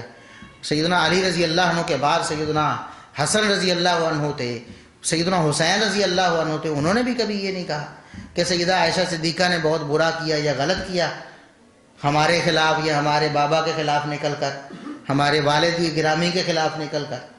نہ مسلمانوں نے اس کو کوئی ہدف تنقید بنایا کر۔ دیکھیں جو سیدہ عائشہ صدیقہ رضی اللہ عنہا کو جو سرٹیفکیٹ ملے ہیں وہ پہلے کے مل گئے ہیں۔ جب اللہ رب العزت کی طرف سے کوئی سرٹیفکیٹ مل جاتا ہے تو بعد والا کوئی مسئلہ بھی اس کو کوئی نقصان نہیں دے سکتا۔ اب دیکھیں نبی کریم صلی اللہ علیہ وسلم نے فرما دیا کہ عائشہ دنیا آخرت میں میری بیوی، دنیا آخرت میں یہ شان مقام ان کو مل گئی۔ اب بعد میں سیدنا علی رضی اللہ عنہ سے اختلاف کرنا اسے کینسل تو نہیں کر سکتا، ازواجہم امہاتہم، یہ جو تمغہ تھا انہیں پہلے ہی مل گیا. لستن کاحد من النساء، یہ جو امتیاز ہے انہیں پہلے ہی مل گیا. یہ تو اللہ رب العزت نے بذریعہ وحی دے دیا نا. اور اللہ رب العزت تو علام الغیوب ہے. اللہ رب العزت کو تو پتہ ہے نا کہ کیا ہونے والا ہے. اگر نعوذ باللہ یہ ان کا استحقاق نہ ہوتا تو اللہ رب العزت کو تو پتہ ہوتا کہ بعد میں انہوں نے یہ کر دینا ہے. تو اللہ رب العزت نے جو انہیں امتیاز دے دیا ہے وہ انہیں نصیب ہی رہے گا. امہات المومنین جتنی بھی ہیں سب کی سب نبی کریم صلی اللہ علیہ وسلم کی جو ازواج مطہرات ہیں ساری کی ساری اللہ اور اس کے رسول صلی اللہ علیہ وسلم کے نزدیک بہت مقام اور بہت احترام والی. اور سیدہ عائشہ صدیقہ رضی اللہ عنہا نبی کریم صلی اللہ علیہ وسلم کے عقد نکاح میں آئیں. آپ صلی اللہ علیہ وسلم کے ساتھ آپ کی جو زندگی بسر ہوئی ہے وہ 9 سال ہے تقریباً. ان 9 سالوں میں انہوں نے، جب نبی کریم صلی اللہ علیہ وسلم فوت ہوئے تو ان کی عمر تقریباً 18 سال تھی اور 9 سال کی عمر میں ان کی رخصتی ہوئی ہے. تو یہ 9 سال کی عمر ہے اور اس عمر 9 سالوں میں انہوں نے جو یعنی حاصل کیا ہے علم نبوت میں سے وہ ایسا ہے کہ پوری کائنات میں کوئی عورت اس کا مقابل نہیں. کوئی عورت اس کا مقابل، معلمہ کائنات بن گئی. اور یہ تھوڑا ان کا مقام ہے، تھوڑی شان ہے. سیدنا علی رضی اللہ عنہ جیسے صحابہ اور سیدنا عبداللہ بن عباس رضی اللہ عنہ جیسے، سیدنا ابو ہریرہ رضی اللہ عنہ جیسے صحابہ جب کبھی کسی مسئلے میں انہیں مشکل پیش آتی تو سیدہ عائشہ صدیقہ رضی اللہ عنہا کی طرف پیغام بھیجتے کہ آپ ہی ہمارا یہ مسئلہ حل کریں. اتنا وسیع علم ہے ان کے پاس. اور سیدنا علی رضی اللہ عنہ کے بعد بھی وہ زندہ رہی، یعنی ان کی شہادت کے بعد بھی زندہ رہی. حسن و حسین رضی اللہ عنہما کا دور بھی انہوں نے دیکھا، ان کی زندگی بھی انہوں نے دیکھی. اور اس کے بعد 58 ہجری میں فوت ہوئیں. تو ان کی وفات کو بھی ایک جھوٹا قصہ بنا کر کہ جی وہ معاویہ رضی اللہ عنہ نے ان کے راستے میں خندق کھدوا کے یا گڑھا کھدوا کے اس کے اوپر جو ہے نا وہ چیزیں ڈال دیں، گھاس پھوس، تاکہ پتہ نہ چلے. وہ آتے ہوئے اس میں گر گئیں اور گر کر فوت ہو گئی، نعوذ باللہ. یہ بھی بالکل جھوٹ ہے. ان کی وفات طبی وفات تھی، گھر میں فوت ہوئیں، اپنا عمر کے تقاضے کی وجہ سے، بیماری کی وجہ سے فوت ہو گئی. اور انہیں مسلمانوں نے پورے اعزاز کے ساتھ دفن کیا. امہات المومنین کا جو اعزاز تھا، کبھی بھی کسی بھی امہات المومنین میں سے کسی کی بھی شان میں کبھی کوئی کوتاہی کسی صحابی نے نہیں کی، کسی تابعی نے نہیں کی، کسی تبع تابعی نے نہیں، ائمہ دین میں سے کسی نے نہیں کی. یہ کون سا گروہ ہے جو امہات المومنین کی کردار کشی کرتا ہے؟ آپ غور کریں نا، کون سا وہ گروہ؟ مسلمانوں کے ساتھ اس کا کوئی تعلق، کسی دور میں بھی مسلمانوں نے ایسا نہیں کیا. دیکھیں امہات المومنین کی جو اصطلاح ہے یہ شروع سے صحابہ کرام سے چلی آ رہی. قرآن میں جو کہا گیا امہات المومنین اور آج تک تواتر کے ساتھ چل رہی. ان کے فضائل بھی، ان کے مناقب بھی آپ کو ملیں گے. صحیح بخاری اٹھا کے دیکھیں، سیدہ عائشہ صدیقہ رضی اللہ عنہا کے مناقب آپ کو ملیں گے، سیدہ خدیجہ رضی اللہ عنہا کے مناقب ملیں گے، دیگر ازواج مطہرات کے مناقب اور فضائل ملیں گے. علماء نے کتابیں لکھی ہیں اسپیشل نبی کریم صلی اللہ علیہ وسلم کی ازواج مطہرہ، خصوصاً سیدہ عائشہ صدیقہ رضی اللہ عنہا کی فضائل اور مناقب پہ. کبھی کسی نے ان کے بیان میں یہ نہیں کہا کہ انہوں نے چونکہ سیدنا علی رضی اللہ عنہ سے یہ اختلاف کیا تھا لہٰذا انہوں نے یہ جرم کیا یا یہ غلط کیا یا ایسا کیا. یہ اہل سنہ کا منہج ہی نہیں. اور اہل سنہ کا منہج وہ ہے جو عمر بن خطاب رضی اللہ عنہ نے دیا ہے. عمر بن خطاب رضی اللہ عنہ نے کیا منہج دیا؟ یہ مسند علی بن الجعد، امام ابن الجعد رحمہ اللہ تعالی ہے، ان کی مسند ہے. اس مسند میں صحیح سند کے ساتھ وہ ایک روایت لے کر آئے ہیں کہ سیدنا ابو سعید خدری رضی اللہ عنہ وہ ایک دن ایک جگہ بیٹھے ہوئے تھے، ان کے سامنے ذکر ہوا سیدنا علی رضی اللہ عنہ اور سیدنا معاویہ رضی اللہ عنہ کا. ان کے باہم جو اختلافات تھے ان کا ذکر ہوا. اور اس ذکر کے دوران فنیل من معاویہ تھا، ایک شخص نے سیدنا معاویہ رضی اللہ عنہ کے خلاف کوئی بات کہی. اب ظاہر ہے کہ گالی تو نہیں کی، لعنت تو نہیں کی ہوگی، مطلب یہ ہے کہ ان کے بارے میں یہ کہہ دیا ہوگا کہ انہوں نے اچھا نہیں کیا، ان کا حق نہیں بنتا تھا، اس طرح کی کوئی بات کہی. تو سیدنا ابو سعید خدری رضی اللہ عنہ لیٹے ہوئے تھے، یہ بات سنتے ہی اٹھ کر بیٹھ گئے. اٹھ کر بیٹھے اور کہتے کہ میں تمہیں عمر رضی اللہ عنہ کی ایک بات بتاتا ہوں. تم نے یہ جو کیا ہے نا، حالانکہ تقابلہ نہیں کیا گیا تھا، علی رضی اللہ عنہ کے مقابلے میں ہی سیدنا معاویہ رضی اللہ عنہ کے بارے میں کسی نے کوئی بات کہی تو ابو سعید خدری رضی اللہ عنہ اٹھ کر بیٹھ گئے پریشان ہو کر، فرمایا سنو میں تمہیں ایک واقعہ بتاتا ہوں۔ واقعہ کیا ہے کہ ایک دن صحابہ کرام ایک جگہ جمع تھے، ایک شخص کو پکڑ کے لایا گیا، ایک دیہاتی آدمی کو عمر رضی اللہ عنہ کے پاس پکڑ کے لایا گیا اور بتایا گیا کہ یحجو الانصار، یہ انصار کو گالیاں دے رہا ہے۔ کیا کر رہا ہے؟ انصار کو گالیاں دے رہا ہے، ان کی بے عزتی کر رہا ہے، ان کی توہین کر رہا ہے یہ شخص۔ ہم پکڑ کے آپ کے پاس لائے تو آپ اس کو قرار واقعی سزا دیں۔ اچھا انصار کون ہے؟ کہ صحیح بخاری کی حدیث ہے کہ علامت الایمان حب الانصار و علامت النفاق بغض الانصار، انصار کی محبت ایمان کی علامت ہے اور انصار کا بغض نفاق کی علامت۔ انصار سے جو بغض رکھے گا وہ منافق ہے، اور انصار سے محبت رکھے گا تو سیم یہی الفاظ صحیح مسلم میں سیدنا علی رضی اللہ عنہ کے بارے میں ہے، لا یحبک الا مومن ولا یبغضک الا منافق، آپ سے محبت مومن ہی رکھے گا اور آپ سے بغض منافق ہی رکھے گا۔ یعنی انصار کی بھی وہی فضیلت ہے جو سیدنا علی رضی اللہ عنہ کی بیان ہوئی کہ محبت کرو گے تو یہ ایمان ہے اور ان سے بغض رکھو گے تو نفاق ہے۔ تو عمر رضی اللہ عنہ نے جب یہ سنا نا اور اس شخص کو دیکھا کہ یہ شخص کون ہے جو انصار کو گالیاں دے رہا ہے، تو اس کو دیکھ کر فرمایا کہ لولا ان لہ صحبۃ من رسول اللہ صلی اللہ علیہ وسلم لکفیتکموہ، اگر اس شخص کو نبی کریم صلی اللہ علیہ وسلم کی صحبت حاصل نہ ہوئی ہوتی نا تو پھر آج عمر اس سے نمٹ لیتا۔ عمر کیا کرتا؟ انصار کو گالیاں دینا بہت بڑا جرم تھا، لیکن چونکہ یہ گالیاں دینے والا صحابی ہے لہذا عمر بھی خاموش ہے۔ عمر کیا ہے؟ عمر رضی اللہ عنہ نے ایک لفظ بھی نہیں کہا۔ کہا تو یہ کہا کہ یہ تو اللہ کے رسول کے صحابی ہیں، اگر یہ صحابی نہ ہوتے تو میں نہیں مرتا ان سے۔ کیا ثابت ہوا؟ اب اس صحابی کا ہمیں نام بھی، وہ صحابی جو بیان کرنے والا راوی وہ کہتا ہے ایک دیہاتی شخص تھا، یعنی ادنا سے ادنا کوئی صحابی ہوگا، کبھی ایک آدھ دفعہ نبی پاک صلی اللہ علیہ وسلم کے ساتھ ملاقات ہوئی تھی، ورنہ مشہور و معروف ہوتے تو نام ہوتا کہ فلاں صحابی ہیں۔ تو ادنا سے ادنا صحابی بھی اگر اعلیٰ سے اعلیٰ صحابی کے بارے میں کوئی بڑی سے بڑی بات بھی کر دے، گالی بھی دے دے، توہین بھی کر دے، تو پھر بھی صحابی کی شخصیت پر کوئی اس کا اثر ہوتا اور اس پر کوئی سزا یا کوئی جرمانہ لاگو ہوتا؟ عمر بن خطاب رضی اللہ عنہ جو تھوڑی سی بات ہوتی ہے نا تلوار میان سے نکال لیتے ہیں کہ اللہ کے رسول مجھے اجازت دیجیے اس منافق کی گردن نہ میں اڑا دوں۔ حاطب بن ابی بلتہ رضی اللہ عنہ صحابی تھے نا نبی کریم صلی اللہ علیہ وسلم کے، تو انہوں نے وہ خط لکھا تو نبی کریم صلی اللہ علیہ وسلم کو جب پتہ چلا تو آپ نے حاطب رضی اللہ عنہ کو بلا لیا۔ تو عمر رضی اللہ عنہ کہتے ہیں اللہ کے رسول مجھے اجازت دیجیے میں اس منافق کی گردن اتار دوں، یہ تو منافق ہے۔ تو اللہ کے رسول صلی اللہ علیہ وسلم نے فرمایا کہ نہیں عمر تمہیں پتہ نہیں یہ بدری ہے، اور بدر والوں کو اللہ رب العزت نے فرمایا کہ جاؤ جو مرضی کرتے رہو میں نے تمہیں معاف کر دیا ہے۔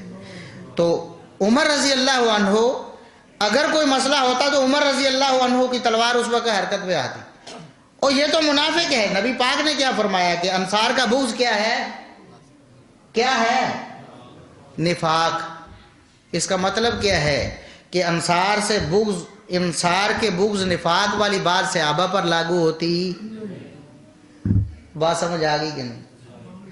اگر صحابہ کا بغض رکھ کے، انصار کا بغض رکھ کے کوئی صحابی بھی منافق ہوتا تو عمر بن خطاب اس کی گردن نہ اتارتے؟ بتائیں۔ لیکن عمر بن خطاب کیا کہتے ہیں؟ یہ صحابی وَلَٰكِن لَّهُ صُحْبَةٌ مِّن رَّسُولِ اللَّهِ صلی اللہ علیہ وسلم، اور اللہ کے بندو یہ تو نبی پاک کا صحابی ہے، مجھے اب کیا کہتے ہو، میں نہیں کچھ کہہ سکتا۔ عمر بھی خاموش ہو جاتے ہیں۔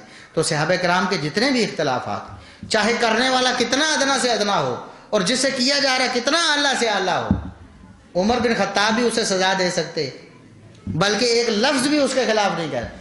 عمر بن خطاب یہ بھی نہیں کہتے کہ اللہ کے بندے تم نے بڑا مارا کر دیا، کیوں کر دیا ایسے، تمہیں کیا حق تھا؟ نہیں، عمر رضی اللہ عنہ نے یہ بھی نہیں کہا، بلکہ شکایت لے کے آنے والے کو کہا ہے کہ اللہ کے بندو یہ تو صحابی ہیں، صحابی ہیں، میں کیا کر سکتا ہوں، یہ تو صحابی۔ تو صحابہ کی شان یہ ہے کہ جو بھی صحابیت کے شرف سے مشرف ہے، کتنی بڑی سے بڑی غلطی کر بڑے سے بڑے صحابی کے خلاف بول دے اس پر کوئی قدغن نہیں ہے. یہ اہل سنہ کا منہج ہے. یہ عمر بن خطاب رضی اللہ عنہ کی سنت ہے. یہ جتنی بھی حدیثیں پیش کرتے ہیں نا وہ خلیفہ راشد سے جو بغاوت ہے وہ بدعت ہے، یہ حدیث یہ ساری کی ساری صحابہ کے بعد والوں پہ فٹ ہوتی، صحابہ پر فٹ ہوتی نہیں، کیونکہ یہ وہی صحابہ ہے. ام المومنین سیدہ عائشہ رضی اللہ عنہا ہے، اختلاف کر رہی ہیں نا سیدنا علی رضی اللہ عنہ سے، لیکن نبی پاک صلی اللہ علیہ وسلم قرآن کیا کہتا ہے؟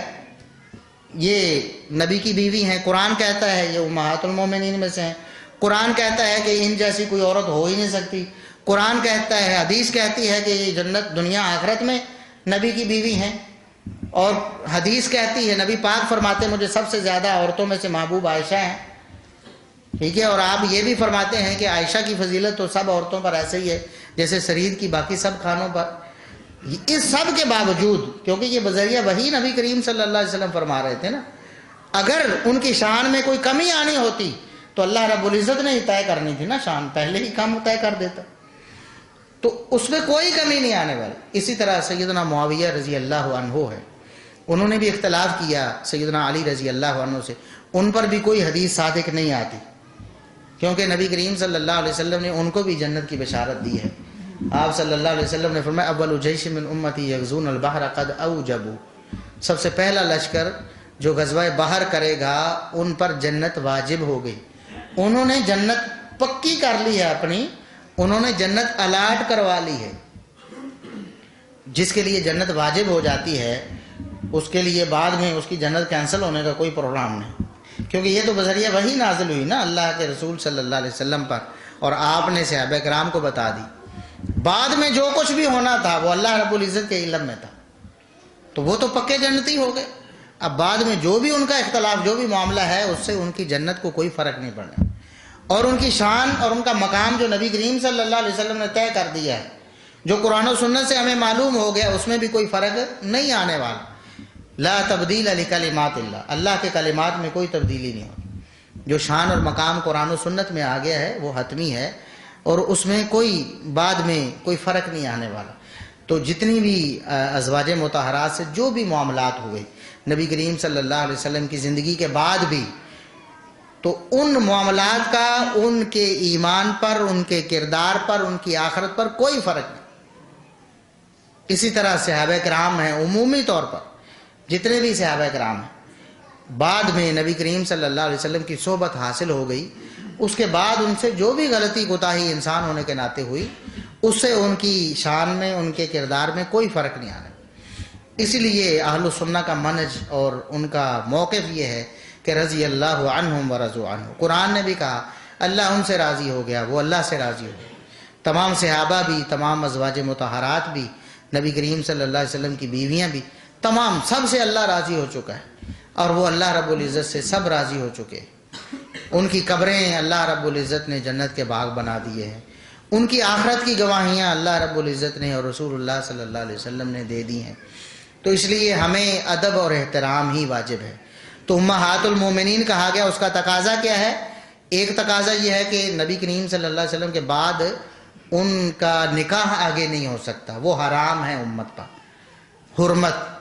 اور دوسرا ہے نبی کریم صلی اللہ علیہ وسلم کی ازواج مطہرات قابل احترام ہے، ان کا احترام ہر مسلمان پر واجب. یہ دو چیزیں امہات المومنین میں جو قرآن کریم نے ہمیں بتایا نا، مومنوں کی مائیں ہیں، یہ دو چیزیں اس موقع پر قرآن کریم نے بتائی.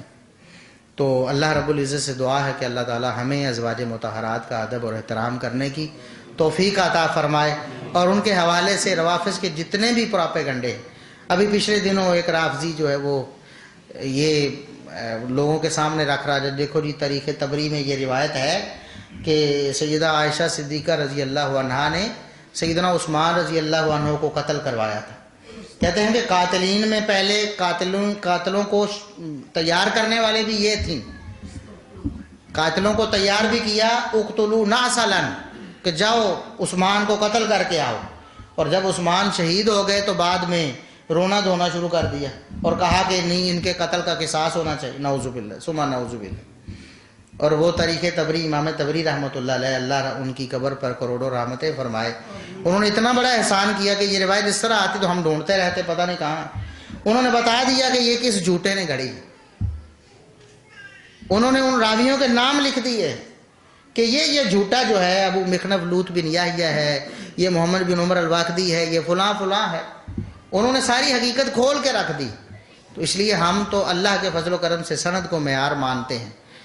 تو بطور ہم جو بھی بات کوئی کرے گا ہم اس سے مطالبہ کرتے ہیں سند لے کے. سیدہ عائشہ صدیقہ رضی اللہ عنہا کبھی بھی کسی بھی صحابی کے خلاف کسی محاذ رائی میں اس طرح شامل نہیں رہی. سیدنا عثمان رضی اللہ عنہ کے قاتل جو تھے وہ تو منافقین تھے. اللہ کے رسول صلی اللہ علیہ وسلم نے فرمایا تھا عثمان رضی اللہ عنہ سے کہ منافقین آپ سے مطالبہ کریں گے کہ آپ اپنا جبہ اتار دیں. اللہ رب العزت آپ کو ایک قمیص پہنائے گا، منافقین کہیں گے کہ آپ اتار دیں. وہ تو منافقین تھے. اور سیدہ عائشہ صدیقہ رضی اللہ عنہا کو جب علم ہوا سیدنا عثمان رضی اللہ عنہ کی شہادت کا تو بہت زیادہ غمزدہ ہوئیں. اور اس کے بعد انہوں نے پھر مطالبہ کیا کہ یہ جو قاتل ہیں بدبخت ان کو فوراً قتل کر دیا جانا چاہیے. حتیٰ کہ ان کے اپنے بھائی محمد بن ابی بکر صحابی نہیں ہیں، یہ چھوٹے تھے. نبی کریم صلی اللہ علیہ وسلم فوت ہو گئے. عبد الرحمن بن ابی بکر صحابی ہیں، محمد بن ابی بکر صحابی نہیں ہیں، اپنے بھائی ہیں. لیکن چونکہ یہ اس گروہ ٹولے میں شامل تھے جنہوں نے شہید کیا ہے تو وہ بعد میں بد دعائیں کرتی تھی کہ یا اللہ تو اس ظالم سے بدلہ لے، اس نے عثمان رضی اللہ عنہ کو شہید کرنے میں کردار ادا کیا ہے. وہ تو انہوں نے تو یہاں تک کیا کہ اپنے بھائی کو بھی کوئی رعایت نہیں دی، اس کے خلاف بھی بد دعا کی کہ یہ جو شامل ہے ان کے ساتھ تو اس کو بھی بدلہ ملنا چاہیے، اے اللہ تو ان سے انتقام لے. کیونکہ اس وقت سیدنا علی رضی اللہ عنہ نے فوراً یعنی انتقام لینے سے منع کیا تھا کہ ابھی انتقام نہیں لے سکتا. تو اس لیے سیدہ عائشہ صدیقہ رضی اللہ عنہا نے تو قطعاً نہ کسی قاتل کی کوئی ستائش کی، بلکہ وہ جو مالک اشتر تھا ایک، وہ بھی سیدنا عثمان رضی اللہ عنہ کے قاتلوں میں سے تھا.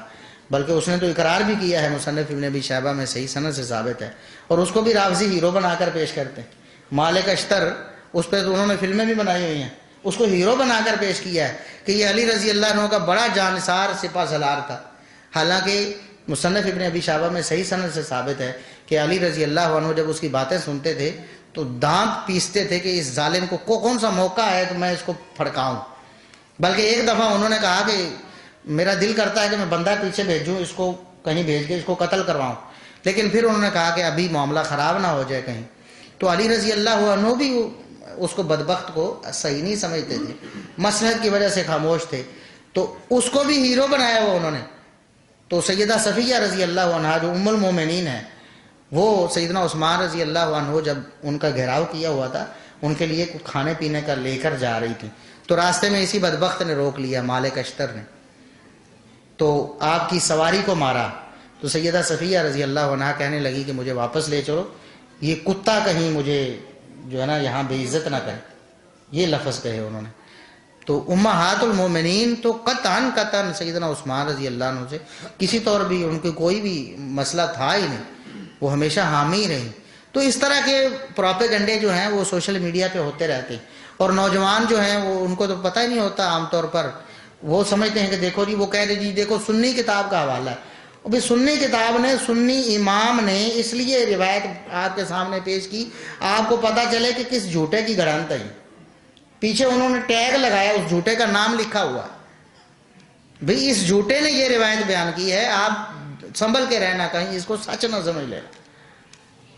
اس لیے یہ بہت پروپیگنڈا ہے صحابہ کرام کے بارے میں. اور ابھی مجھے ایک بھائی نے بھیجا ہے، ابھی کل وہ کلپ بھیج رہا تھا کہ اسی بدبخت نے یہ بھی بھونکا ہے کہ نبی کریم صلی اللہ علیہ وسلم کو سیدہ عائشہ نے زہر دیا. نعوذ باللہ. تو انشاءاللہ میں نے کہا کہ ہم اس کا بھی جواب دیں گے. اس نے جو بھی جہاں سے بھی کوئی اس طرح کا کوڑ کباڑ اٹھا کے پیش کیا ہے اس کی حقیقت بتائیں گے. تو یہ بہت بڑا فتنہ ہے. اب یہ لوگ تو دشمن ہیں نا. اب اندازہ کریں، جو شخص یہ کہتا ہے کہ سیدہ عائشہ رضی اللہ عنہا نے نبی کریم صلی اللہ علیہ وسلم کو زہر دے کر قتل کیا، شہید کیا، نعوذ باللہ، اب اس کا سیدہ عائشہ رضی اللہ عنہا کے بارے میں کیا نظریہ ہو؟ آپ بتائیں، کیا کوئی احترام ہوگا اس کے دل میں؟ تو یہ وہ لوگ ہیں، وہ تو امہات المومنین ہیں. قرآن نے لفظ دیکھے نا، یہ اپنے آپ کو مومن کہتے ہیں نا کئی لوگ کہ ہم مومن ہیں، تم مسلمان ہو، ہم مومن ہیں. تو اللہ رب العزت نے فرمایا کہ مومن تو وہ ہے جن کی ماں ہے جن کی یہ مائیں ہیں وہ ہیں مومن، اور جن کو ماں نہیں مانتے وہ مومن ہی کوئی نہیں۔ تو اس طرح کے بہت زیادہ پروپیگنڈے، ان سے آپ بالکل متاثر نہ ہو، بالکل جھوٹ ہے۔ قرآن کبھی جھوٹا نہیں ہو سکتا، نبی پاک صلی اللہ علیہ وسلم کا فرمان کبھی جھوٹا نہیں ہو سکتا۔ جب قرآن میں ان کے فضائل ہی فضائل ہیں، جب نبی کریم صلی اللہ علیہ وسلم نے ان کے فضائل ہی فضائل بیان کیے ہیں، تو اس کا مطلب ہے کہ یہ جھوٹے ہیں جو ان پر جھوٹے الزام اور بہتان باندھتے ہیں۔ تو ان لوگوں سے آپ ہوشیار رہیں، کوئی بھی مسئلہ ہو آپ علماء سے رابطہ کریں، انشاءاللہ آپ کو اس کی حقیقت بتائی جائے گی کہ یہ جو اس طرح کی بکواسات کرتے ہیں ان کی حقیقت کیا ہے۔ دیکھیں قادیانی جو ہیں، قادیانی، آپ کا کیا خیال ہے وہ دلائل نہیں پیش کرتے؟ وہ بھی دلائل بنائے پھرتے، دلائل تراشے ہوتے انہوں نے، حتیٰ کہ قرآن کی 10 آیتیں بھی، کم از کم 10 آیتیں وہ اپنے مرزا ملعون کی نبوت پہ پیش کرتے۔ مرزا کو نبی ثابت کرنے کے لیے ہر قادیانی، بوڑھا ہو، جوان ہو، بچہ ہو، کم از کم 10 آیتیں، سورت نمبر، آیت نمبر اور اس کا ترجمہ رٹا ہوا انہوں۔ اگر اس کو ماحول محسوس ہونا کہ وہ ماحول اچھا ہے، مجھے کوئی نقصان کا اندیشہ نہیں، تو وہ آپ کو سنائے گا، وہ آپ سے بحث کرے گا، وہ زبانی آپ قرآن بھی کھولے گا نہیں، وہ کہے گا سورت نمبر یہ، آیت نمبر یہ اور اس کا ترجمہ یہ ہے، اور اس سے ثابت ہوتا ہے کہ نبی آ سکتا ہے اور ہمارا یہ دجال جو ہے وہ نبی ہے۔ اس لیے دلیل تو بناتے ہیں یہ لوگ بھی قرآن سے دلیل بنا کے صحابہ کرام کو بدنام کرنے کی کوشش کرتے ہیں، امہات المومنین کو بدنام کرنے کی کوشش کرتے ہیں۔ مثال کے طور پر سورہ تحریم میں اللہ رب العزت نے جو بیان کیا ہے ایک واقعہ ازواج مطہرات کا، تو وہاں فقد سغت قلوبکما وہ الفاظ ہیں، تو وہاں وہ انہوں نے ہیڈنگ دی ہوتی ہے کہ کون کون سی بیویاں تھیں جن کے دل ٹیڑھے ہو گئے تھے، نعوذ باللہ نعوذ باللہ ثم نعوذ باللہ۔ حالانکہ وہ تو اللہ رب العزت نے وہ ایک وقتی معاملہ فرمایا، بتایا ہے کہ ازواج مطہرات نے یہ بات اس طرح کہی، اور پھر اللہ رب العزت نے اسی صورت میں ان کے فضائل بھی بیان کیے۔ اللہ رب العزت نے فرمایا نہیں کہ اگر آپ انہیں طلاق دے دیں تو اللہ رب العزت ان سے بہتر آپ کی بیویاں بنا دے گا، تو اللہ رب العزت نے ان سے بہتر کوئی لائی نہیں، اس کا مطلب یہ ہے کہ ان سے بہتر کوئی ہے ہی نہیں، یہ تو فضیلت ہے ان کی۔ اسی صورت میں اللہ رب العزت نے بتایا ہے کہ ان سے بہتر آپ کے لیے پوری کائنات میں کوئی نہیں۔ اور پھر مسلمات، مومنات، قانتات، سب کچھ انہی ازواج مطہرات کو قرار دیا نا۔ لیکن یہ لوگ جو ہیں یہ بس یہ کجی تلاش کرتے، صحابہ کرام کے بارے میں وہ وہاں سے وہ جو غزوہ احد کا واقعہ ہے قرآن کریم میں بیان ہوا ہے وہ وہاں سے لے لیتے، حالانکہ اسی جگہ پر اللہ رب العزت نے فرمایا کہ وَلَقَدْ عَفَا عَنْكُمْ، اللہ رب العزت نے تم سے درگزر کر دی، اللہ نے معاف کر دیا انہیں اسی وقت۔ تو یہ لوگ بہت بڑا مطلب پروپیگنڈا کرتے ہیں صحابہ کرام ازواج مطہرات کے خلاف، تو اسے سمجھنے کی ضرورت ہے اور پریشان ہونے کی ضرورت نہیں۔ کبھی بھی کوئی بھی وہ بات کرتے ہیں فوراً علماء کے سامنے پیش کریں۔